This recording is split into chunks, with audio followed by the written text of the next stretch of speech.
안녕하세요. 하나님의 말씀을 배달합니다. 요교교회 박영석 목사입니다. 오늘 묵상할 본문은 시편 39장 1절에서 13절까지의 말씀인데요.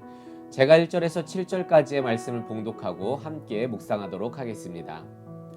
내가 말하기를 나의 행위를 조심하여 내 혀로 범죄하지 아니하리니 악인이 내 앞에 있을 때에 내가 내 입에 재갈을 먹이리라 하였도다. 내가 잠잠하여 선한 말도 하지 아니하니 나의 근심이 더 심하도다. 내 마음이 내 속에서 뜨거워서 작은 소리로 읊조릴 때에 불이 붙으니 나의 혀로 말하기를 여호와여 나의 종말과 연한이 언제까지인지 알게 하사 내가 나의 연약함을 알게 하소서. 주께서 나의 날을 한 뼘 길이만큼 되게 하심에 나의 일생이 주 앞에는 없는 것 같사오니 사람은 그가 든든히 서 있는 때에도 진실로 모두가 허사일 뿐이니이다. 진실로 각 사람은 그림자같이 다니고 헛된 일로 소란하며 재물을 쌓으나 누가 거둘지는 알지 못하나이다. 주여 이제 내가 무엇을 바라리요 나의 소망은 주께 있나이다. 오늘 시편은 인간이 얼마나 연약한 존재인지를 드러내며 결국에 인간은 어디에 소망을 두어야 하는지 말하는 개인 탄원시입니다. 특히 오늘 시인은 매우 심각하고 곤란한 상황에 처해 있는 것 같은데요. 우리 인생 속에서라면 언제 어디서나 꼭 겪을 법한 일인 것 같습니다. 방금 봉독했듯이 시인은 악인이라고 지칭되는 사람들 앞에서 침묵하고 있습니다. 1절입니다. 내가 말하기를 나의 행위를 조심하여 내 혀로 범죄하지 아니하겠다. 그래서 내가 내 입에 재갈을 먹이겠다고 하면서 2절 내가 잠잠하겠다. 선한 말도 하지 않겠다고 결단하고 있습니다. 그러니까 어떤 일인지는 잘 모르겠지만 시인에게 어떤 참 어려운 일이 일어난 것 같습니다. 그래서 상대가 악인이지만 스스로 행위와 자신의 혀를 조심하겠다는 거예요. 그래서 속은 타 들어가고 열이 나서 화를 내고 싶지만 그렇게 당장이라도 지금의 잘못된 것들을 내 힘으로 내 뜻대로 바로 잡고 싶지만 내 입에 재갈을 물리겠다. 내가 잠잠하겠다라고 말하고 있습니다. 그런데 왜 그럴까요? 그렇지 않으면 자신도 범죄를 저지를 수 있다는 것입니다. 여러분, 우리네 인생을 조금만 돌아보면 어떤 상황 속에서 할 말을 못해서 후회한 것보다 감정대로 말을 다 쏟아내서 후회할 때가 더 많은 것 같습니다. 주체할 수 없었던 그 한마디 때문에 지금까지의 관계를 한순간에 무너뜨리고 그렇게 선을 넘게 되면서 나 또한 행위와 입술로 죄를 저지를 때가 얼마나 많습니까?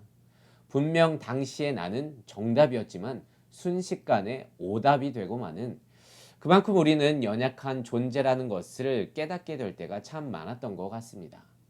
그런데요, 시인도 그것을 잘 알고 있습니다. 5절에서 말합니다.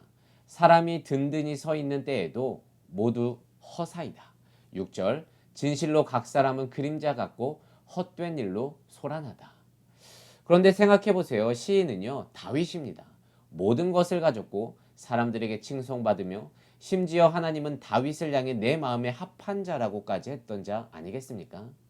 하지만 다윗이 내가 든든히 서 있는 것 같아도 허사이고 사람은 그림자 같다고 말하고 있습니다. 그래서 결국 7절 내가 무엇을 바라겠습니까? 나의 소망은 주님께 있다고 고백하고 있습니다. 여러분 이게 무슨 말입니까? 결국 인생의 주인은 내가 아니라 내 뜻대로 할 수 있다는 것이 아니라 내가 할 수 있다는 것이 아니라 오직 하나님, 그러니까 하나님만 의지하겠다는 말입니다. 그래서 악인들 앞에서도 하나님의 해 주실 것을 믿고 나도 그들과 같이 범죄하지 않기 위해 내 행위와 혀를 조심하겠다고 그래서 잠잠하겠다고 말하는 것입니다. 하지만 사람들은 이러한 말씀들 앞에서 어떻게 그렇게 살 수 있냐고 그러면 무시당한다고 그게 세상 사는 지혜가 아니라고 말하면서 나는 할 말 다 하면서 살 거라고 말하곤 합니다. 그리고 내가 전에 조용할 때는 무시당했고 할 말 다 하면서 살아봤다니 지금은 오히려 좋다. 상대도 나를 무시 안 하고 오히려 관계도 좋아졌다고 말하곤 합니다. 여러분 무슨 말인지 너무나도 잘 압니다. 하지만 오늘의 말씀은요. 아예 아무 말도 하지 말라는 것보다 나 역시 그림자 같은 죄인으로서 내 행위와 혀가 그들과 같이 범죄할 수 있다는 것을 인정하라는 말입니다. 오직 주께 소망이 있음을 믿고 주만 의지해야 한다는 것입니다. 그런데 오늘 같은 말씀이 왜 우리에게 힘들게 느껴지냐 하면요.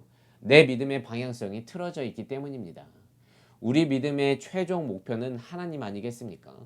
그가 하신 말씀을 온전히 믿고 신뢰하면서 내 인생의 주인이 하나님임을 인정한다는 것이죠. 그런데 그렇게는 살 수 없다고 말하는 것은 내 믿음의 최종 방향이 나라서 그렇습니다.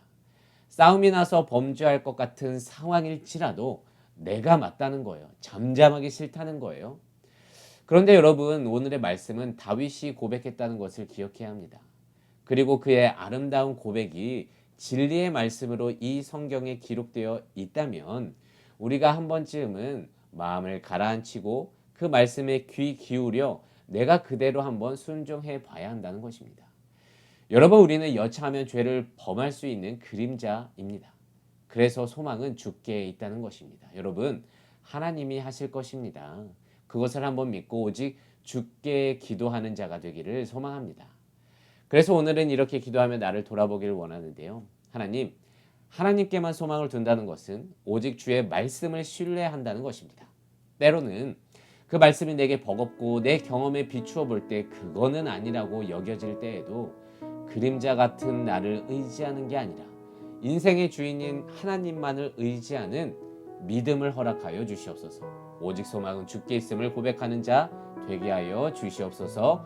오늘도 이 말씀을 묵상하면서 한 날 승리하며 살아갈 수 있는 우리 모두가 되시기를 진심으로 소망합니다.